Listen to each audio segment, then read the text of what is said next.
Assalamualaikum warahmatullahi wabarakatuh. Salam sejahtera untuk kita semua.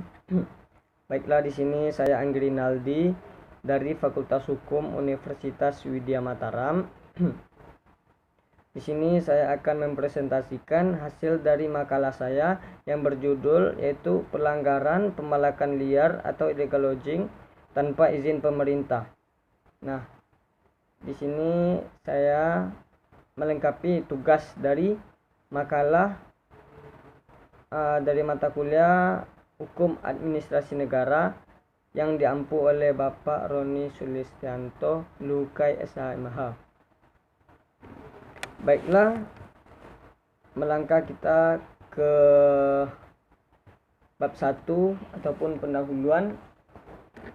Tentu kita akan membahas dari latar belakangnya dulu.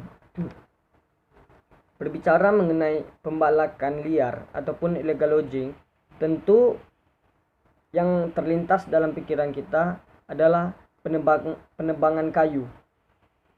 Nah, ataupun lingkungan hidup, hutan yang berada di sekitar kita. Di sini saya akan menjelaskan terlebih dahulu mengenai lingkungan hidup.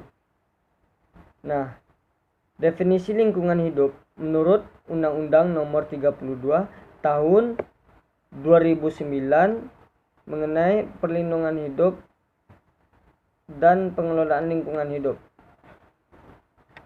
adalah kesatuan ruang dengan semua benda, daya, keadaan, dan makhluk hidup, termasuk manusia beserta perilakunya yang mempengaruhi alam itu sendiri.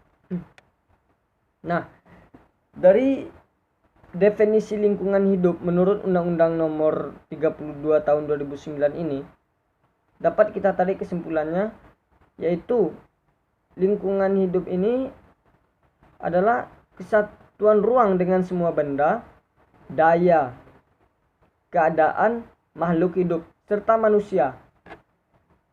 Mungkin untuk melestarikan dan menjaga lingkungan hidup ini lebih dititik beratkan tentunya kepada manusia. Kenapa? Karena yang menjadi peran penting yang memiliki akal adalah manusia. Nah, tentu kepada kita semua, terutama masyarakat Indonesia, untuk selalu menjaga dan melestarikan lingkungan hidup.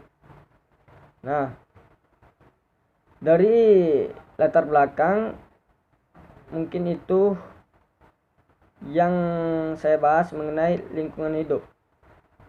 Beralih kita ke rumusan masalah dari makalah ini, yaitu apa-apa saja. Yang pertama ada faktor-faktor apa saja yang menjadi hambatan dalam proses penegakan hukum untuk menanggulangi praktek pembalakan liar ini. Yang kedua, upaya-upaya apa yang dilakukan dalam melaksanakan penegakan hukum untuk menanggulangi pembalakan liar. Nah, mungkin itu rumusan masalah dari makalah saya ini. Beralih kita ke bab 2, yaitunya adalah pembahasan. Tentu di pembahasan ini poin utama yang dibahas yaitu mengenai pembalakan liar atau illegal logging ini. Di sini saya mengambil pendapatnya dari Haryadi Kartodiharjo, yang mana Haryadi Kartodiharjo mengemukakan bahwa illegal logging merupakan penebangan kayu secara tidak sah dan melanggar perundang-undangan, yaitu berupa pencurian kayu di dalam kawasan hutan negara dan atau hutan hak milik. Dari penjelasan atau dari pendapat Haryadi Kartodiharjo ini dapat kita simpulkan bahwasanya seorang individu ataupun berkelompok, ketika individu ataupun kelompok tersebut melakukan penebangan kayu secara tidak sah dan melanggar peraturan perundang-undangan, tentu di sini pelaku sangat pelaku sangat merusak alam sekitar tentunya, dan juga sangat meresahkan masyarakat setempat. Nah, di sini mungkin peran pemerintah lebih aktif lagi, lebih tegas lagi dalam menanggulangi hal-hal yang sering terjadi di Indonesia. Contohnya ya seperti illegal lodging ini. Karena ini masih marak, masih banyak terjadi di pedesaan-pedesaan Indonesia, baik itu di bagian timur, bagian barat, dan bagian selatan Indonesia. Ini masih banyak terjadi pembalakan liar di desa-desa terisolir. Ini masih sangat banyak terjadi. Jadi diharapkan untuk pemerintah agar lebih tegas lagi dalam menangani kasus pembalakan liar ini. Baik, beralih kita ke faktor-faktornya tadi. Nah, di sini faktor-faktor yang pertama yaitu faktor-faktor yang menghambat proses penegakan hukum untuk menanggulangi praktek pembalakan liar. Apa saja faktor yang menghambatnya?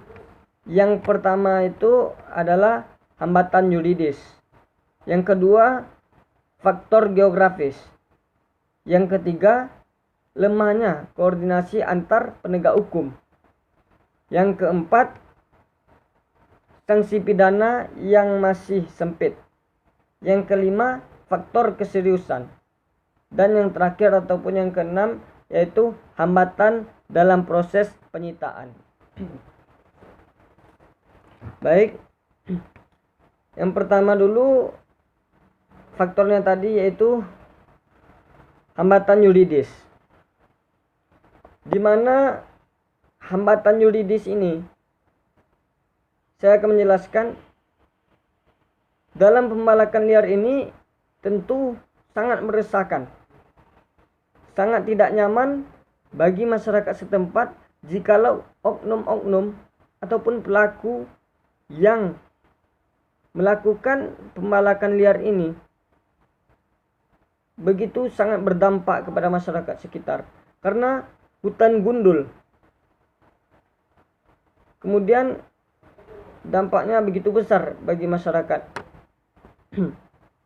Dan ini mungkin pemerintah lebih mendekatkan atau lebih berperan aktif kepada masyarakat-masyarakat setempat agar selalu menjaga dan melestarikan hutan-hutan yang berada di sekitarnya. Nah, dari faktor dari hambatan yuridis, selanjutnya faktor yang kedua yaitu faktor geografis. Mungkin kawasan hutan yang sering terjadi illegal lodging ialah pada daerah yang biasanya area pegunungan. Nah, tentu di area pegunungan ini seseorang ataupun aparat hukum dalam menindaklanjuti pembalakan liar ini harus lebih berhati-hati dalam menangani kasus tersebut. Sebagai contoh di daerah Gorontalo, mungkin di sana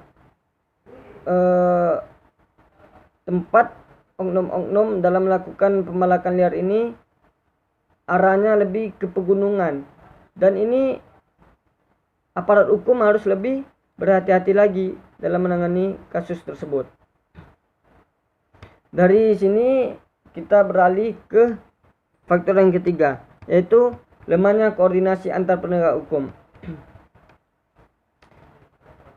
Lemahnya di sini mungkin lebih bersifat kepada penyelidikan kasus-kasus yang berada di perkampungan-perkampungan, pedesaan-pedesaan yang selalu melakukan pembalakan liar ini ataupun illegal lodging. Nah, di sini mungkin antara penegak hukum, lebih tepatnya kepada penyidik ataupun polisi, lebih memperketat, lebih memantapkan perannya dalam menelusuri pembalakan liar ini agar hal-hal yang seperti ini tidak lagi terjadi. Dan bukan hanya tidak lagi terjadi, bagaimana caranya polisi-polisi ataupun aparat-aparat ini membumi hanguskan hal-hal yang sangat meresahkan di masyarakat ini. Dan yang keempat yaitu faktornya sanksi pidana yang masih sempit.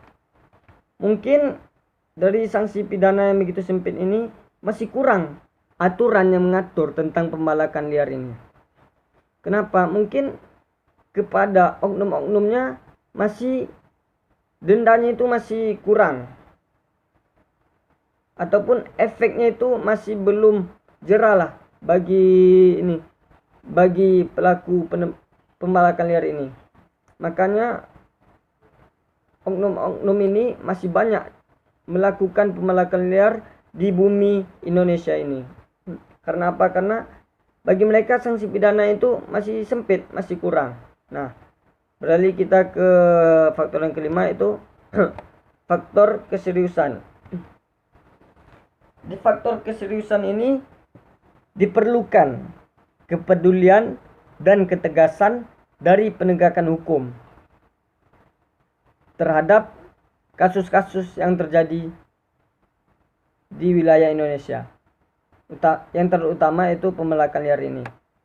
Mungkin lebih diperketat lagi sistem-sistemnya ataupun tim-tim penyelidik ini agar kedepannya tidak ada lagi pembalakan liar yang terjadi di bumi Indonesia, di negara Indonesia. Yang keenam faktornya yaitu hambatan dalam proses penyitaan.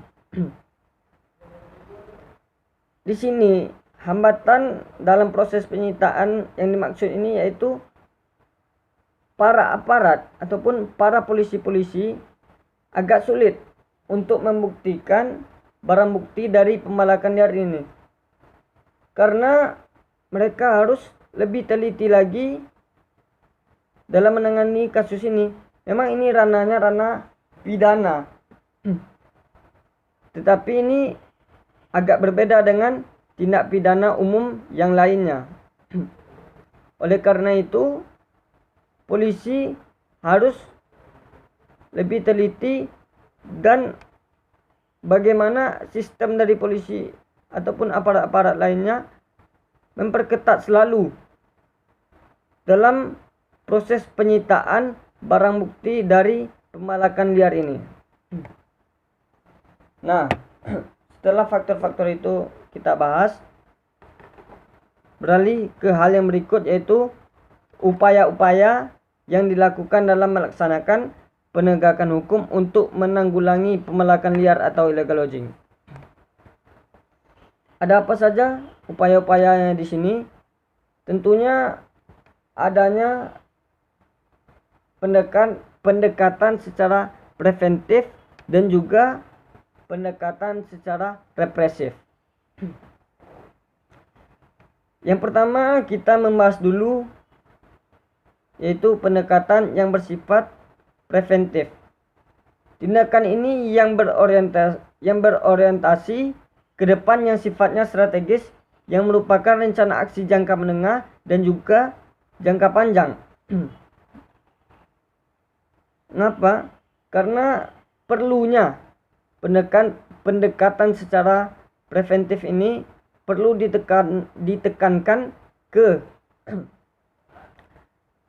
masyarakat oleh pemerintah. Perlu adanya pendekatan secara preventif. Mungkin pemerintah perlu pembinaan kepada masyarakat, sering mengadakan sosialisasi tentang lingkungan hidup dan sebagainya. Nah, yang ke bagian 2 yaitu tindakan represif. Tindakan represif ini upaya yang dilakukan untuk pemberantasan praktek illegal lodging atau pembalakan liar. Yaitu sangat perlu dilakukan tindakan represif ini. Yang pertama yaitunya melakukan operasi. Yang kedua, menerapkan sanksi yang berat bagi mereka yang melanggar. Mungkin hanya ini dulu yang saya bahas di makalah saya ini. Mungkin jikalau masih ada kekurangan, saya mohon maaf, dan jikalau masih ada kata-kata yang salah, saya mohon maaf. Mungkin hanya itu dulu. Assalamualaikum warahmatullahi wabarakatuh. Salam sejahtera bagi kita semua.